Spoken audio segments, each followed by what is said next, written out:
Hello everyone. So in this session we are going to study about the regulation of gene expression. In the last session we were studying about the translation process. So the translation we have come across how the protein synthesizes with the help of mRNA, tRNA and ribosomes. So in this session we are studying about the regulation of gene expression. So regulation of gene expression means what? So we have to understand the concept first, the headline first. Regulation of gene expression. Gene means you know very well.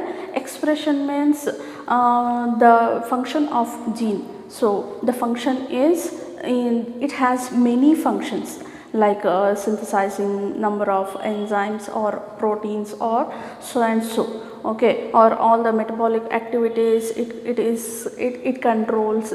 So this gene expression can alter, it can control in many ways. So that is known as regulation of gene expression. If we talk about the particular the eukaryotes, in several ways the gene expression can controlled. So those are, so I'll list out the first the control of gene expression in several ways. First, about eukaryotes we'll speak now, and later on we'll talk about the prokaryotes. So which concept we are in now? We are in regulation of gene expression. So the gene expression can control in several ways in eukaryotes. Okay, so we spoke about the eukaryotic transcription and translation, how it synthesizes proteins, how it synthesizes mRNA. First it synthesizes hRNA, and then the hRNA converts into mRNA, and then mRNA comes out from the nucleus. There it get attached to the ribosome, smaller subunit of ribosome, and later on you have come across all the situations. Now we are talking about how the gene expression can be controlled. Okay, so as I told you, it got in several ways. The first way is at the transcription level. So transcription level means, so during the synthesis of primary transcript, when the DNA synthesizes the mRNA. So mRNA, it do not synthesizes mRNA. First it synthesizes the hnRNA, heterogeneous nuclear RNA. So that is known as primary transcript, that can be controlled, or that at that level itself the process can be controlled. So this is one level. Okay, so if it is not requirement of protein and all, it can be controlled. It can be controlled in many levels. So that we are speaking about that concept. So that levels are, out of all those levels, the first level is if it is not required of any gene expression, or if of any protein synthesis, the protein synthesis or the whole process can be controlled in these levels. The first level is at the primary transcript itself, it can be controlled. The second one is during processing level. As I told you, primary transcript in sense hnRNA. So hnRNA, it undergoes splicing in sense. So consider here we have hnRNA, that includes introns and exons. Consider hnRNA, and these are introns, exons. So these introns, when it taken out from the mRNA, all the exons it get joined with one another. So those exons together, when it forms a strand, a single strand, that strand is known as mRNA, and that process is known as splicing. And after the capping and tailing, so whatever we got the mRNA, that mRNA is known as that RNA is known as mRNA. So the splicing, the conversion of hnRNA to mRNA is known as splicing. That splicing level or that splicing situation can be controlled or can be regulated. So if it is not requirement of protein molecules, it can be controlled at the splicing level, processing level in sense splicing level. So the third level is during transfer of mRNA from nucleus to cytoplasm. Suppose the mRNA that also synthesized inside the nucleus. So when the mRNA, when it is transferring, when it is coming out from the nucleus to the cytoplasm, why it comes to the cytoplasm? Only for the translation process it will come out from the nucleus to the cytoplasm. That situation can be controlled. Why it is important to control the situations and all? When it is not necessary. When the protein molecules are not necessary, it can be controlled. So that control situation, that level can be controlled in this process. Okay. So the fourth one is during translation. During translation, the proteins, during translation, the gene expression can be regulated. So translation means process of synthesis of what? Protein molecules. Just imagine from the nucleus mRNA comes out to the cytoplasm. So at the cytoplasm the mRNA can be controlled. It should not further synthesizes any protein molecules and all. Like that, here the situation or here the level will be there, so that it can control or it can regulate the gene expression. So these are all the 4 levels which comes under eukaryotes. So in eukaryotes, just think about, there are only 4 levels which can control, where the gene can be controlled to synthesize further protein molecules and all. But what about, so these are the 4 levels comes under eukaryotes. What about prokaryotes? In the prokaryotes, so I will write here, the prokaryotes, here the process can be regulated by some accessory proteins. Remember, in prokaryotic gene or in prokaryote, the protein molecule synthesis takes place or the transcription process takes place in many ways, in multiple segments, but it will not happen in the eukaryotes. In the eukaryotes, particular segment of DNA synthesizes the mRNA, and particular that mRNA synthesizes the protein molecule. So that term is known as monocistronic. But here in prokaryotes, it is not like that.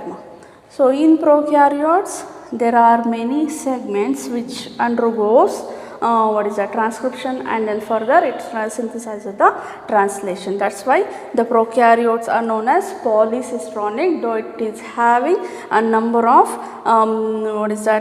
regions to synthesize the proteins and all.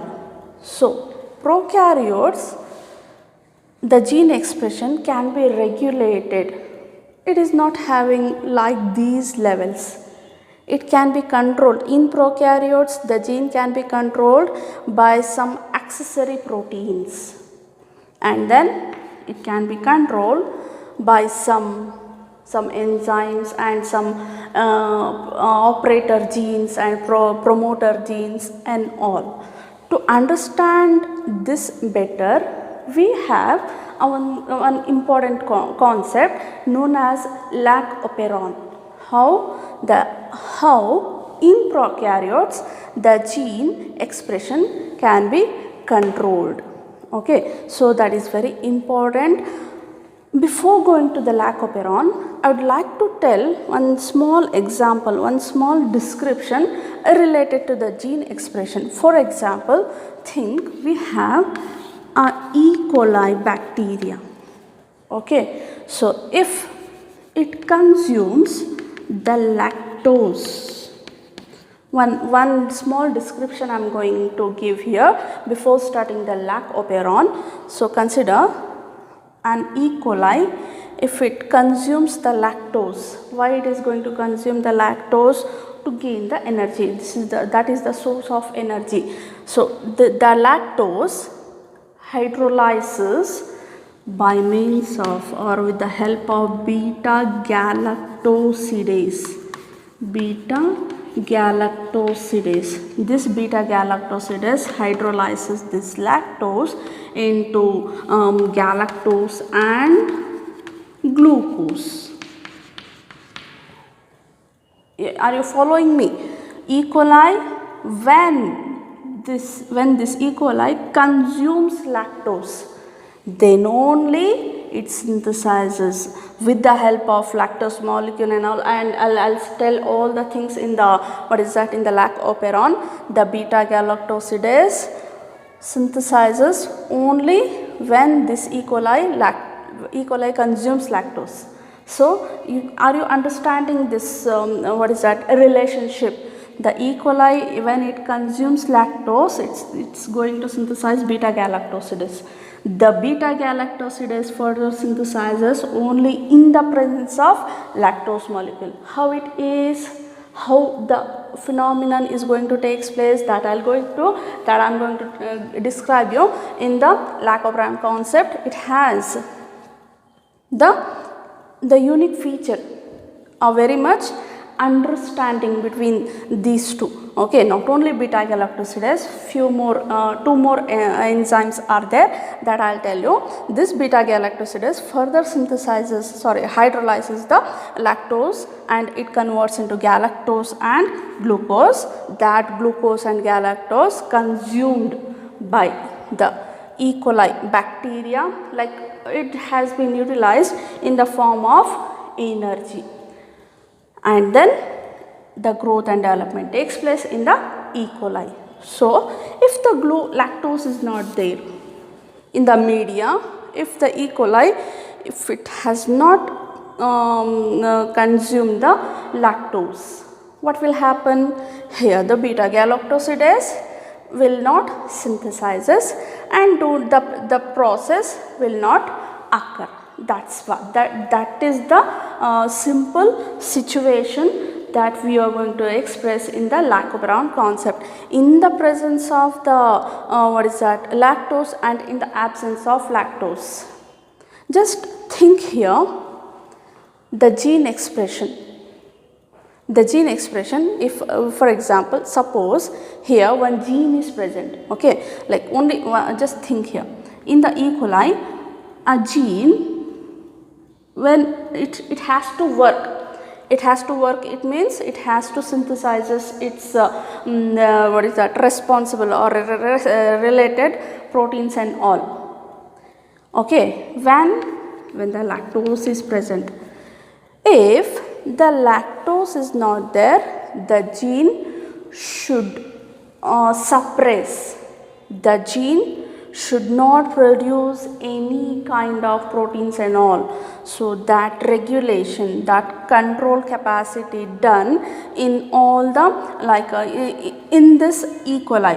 So that's all we are talking about the gene expression and the regulation of gene expression. So we'll see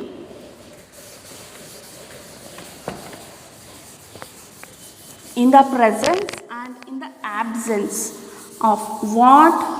Of lactose, what will happen? Okay, so gene expression can be controlled in the presence and in the absence. The example what we are taking here, we are not going to the eukaryotes, we are talking about the prokaryotes, particularly the bacteria. Which bacteria is? It is the E. coli bacteria, Escherichia coli. Okay, so next is the concept name is lactoperon. Lac stands for lactose. Operon means what? This is not the name of any scientist or and all. Operon is nothing but a segment of DNA which consists of the adjacent genes. It means, think here, it has a DNA. The DNA will not be in the elongated form. It will be in a coiled form. Only to make you understand, I have drawn here like this.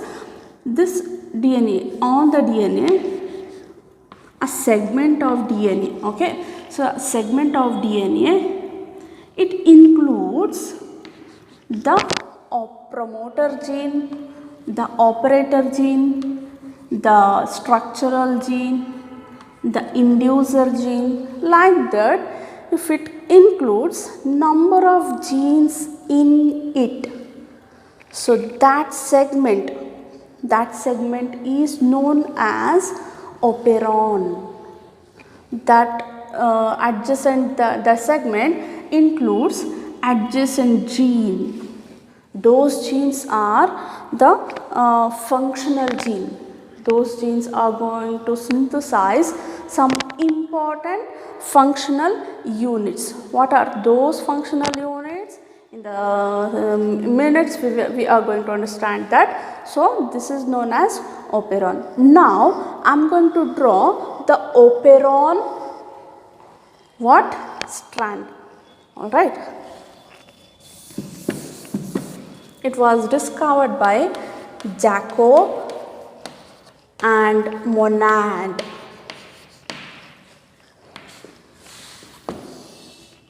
So, as I told you, a segment of DNA includes promoter gene, inducer gene. This is the inducer gene. I stands for inducer. Don't consider this as inhibitor. One more promoter, O means operator gene, and three structural gene. Three structural genes are Z, Y and A. Z going to synthesize the beta galactosidase, Y gene synthesizes the permease, A gene synthesizes the acetyl amylase. And then next, trans-acetylase, not acetylamylase, trans-acetylase. Okay, so now just write it: promoter, inducer and promoter, operator.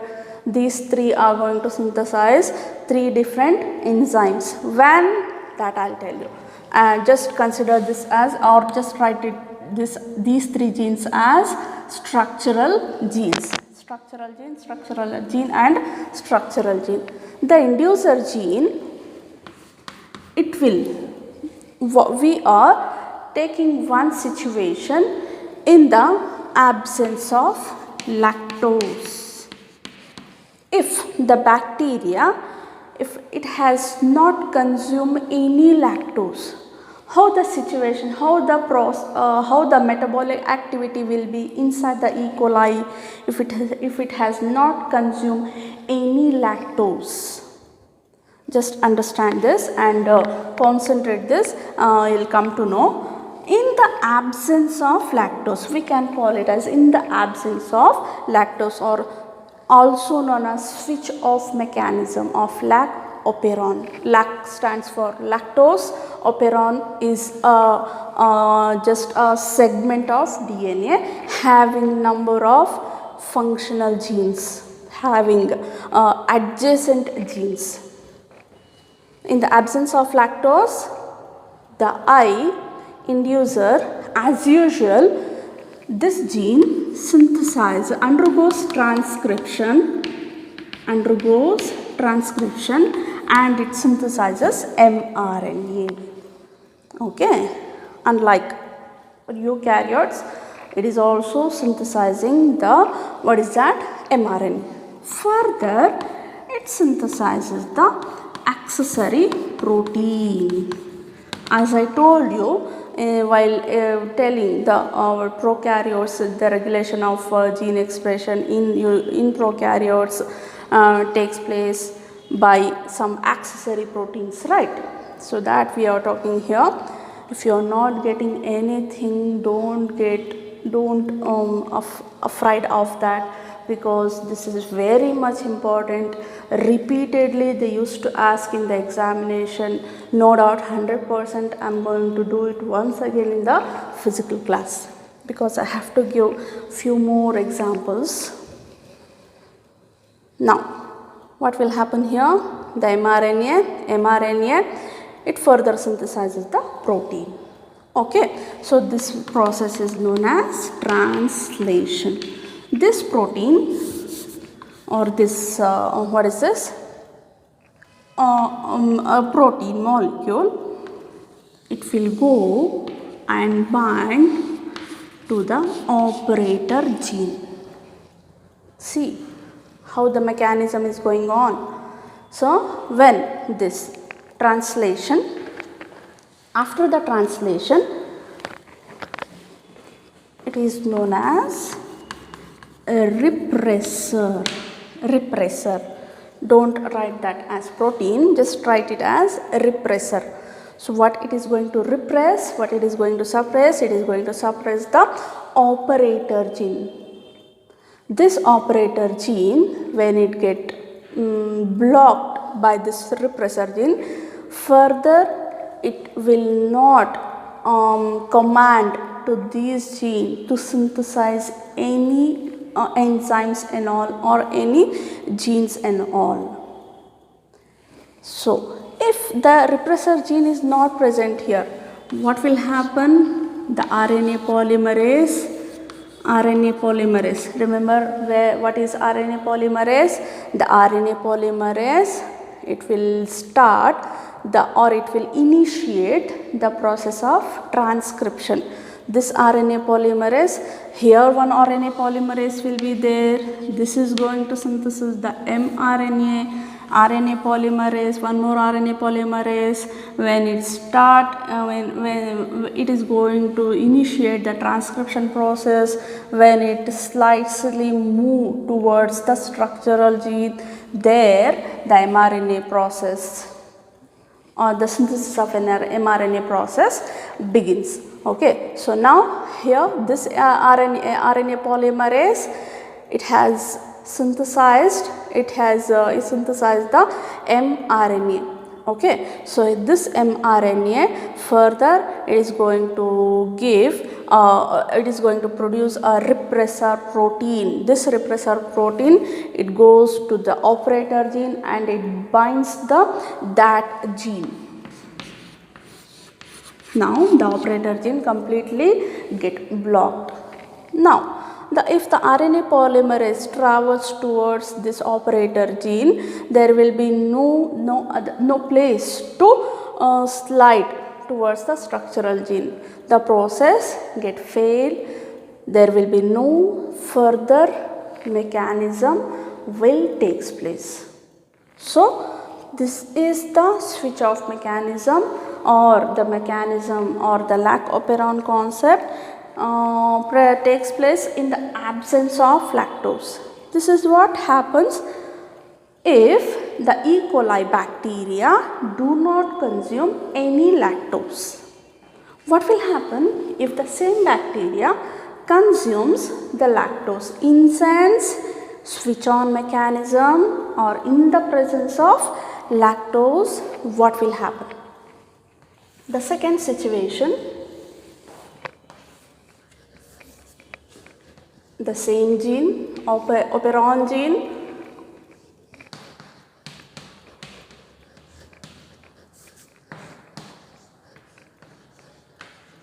A. Okay, so this promoter gene, when it gets start synthesis or the RNA polymerase comes towards the promoter gene. This promoter gene travels towards the inducer gene, and this inducer gene synthesizes the mRNA. When it undergoes the process known as transcription, the mRNA undergoes translation process and it produces the repressor protein. Okay, now what will happen? Now we are talking about in the presence of lactose. What will happen? What is the major situation takes place? So in the media, think this is the bacterial cell. So bacterial cell, in the media means outside the E. coli, the lactose is present. This lactose molecules diffuse inside the cell, E. coli cell. Only few molecules. It is very important to present the lactose molecule in a very small quantity, only to initiate, only to start the the process. So only at very first few molecule means a lesser amount of lactose molecule diffuse inside the body of the E. coli. There, this lactose, it will suppress the repressor protein to go and bind towards the operator gene. It do not allow lactose operon. Consider this is the repressor protein and this is the lactose molecule. Lactose molecule do not allow. In book they have given inducer. So the lactose molecule inhibits. It do not allow to move towards the operator gene. When the operator gene do not get blocked by any repressor protein, the RNA polymerase comes and binds towards the promoter region and it travels towards the operator, and this operator commands to this structural gene to synthesizes the mRNA. At first, this structural gene synthesizes the mRNA, the process is known as transcription.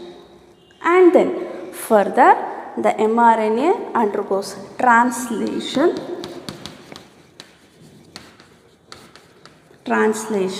These three genes individually it synthesizes, like this is the mRNA. The Z gene synthesizes beta galactosidase.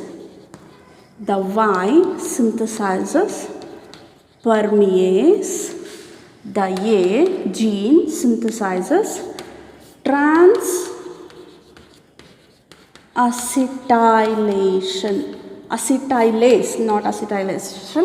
acetylase. Now we got all the three enzymes. It happens only here the lactose molecule inhibits or it blocks the repressor protein. Now what will happen? The beta galactosidase further hydrolyzes the lactose molecule. The very important is the permease enzyme allows all the other lactose molecules which is outside the E. coli to enter inside the E. coli bacteria. See the group work, how it is working with altogether. This permease enzyme, it is allowing all the lactose molecule which is outside the E. coli bacteria. Once when it enter inside the E. coli, the beta galactosidase hydrolyzes the lactose and it converts it into galactose and glucose. So that's all about the switch on and switch off and switch on mechanism of lac operon. So yes students, this is very important, learn it. If you have any doubt regarding to any word which is present in the NCERT, just ask me. Okay, thank you.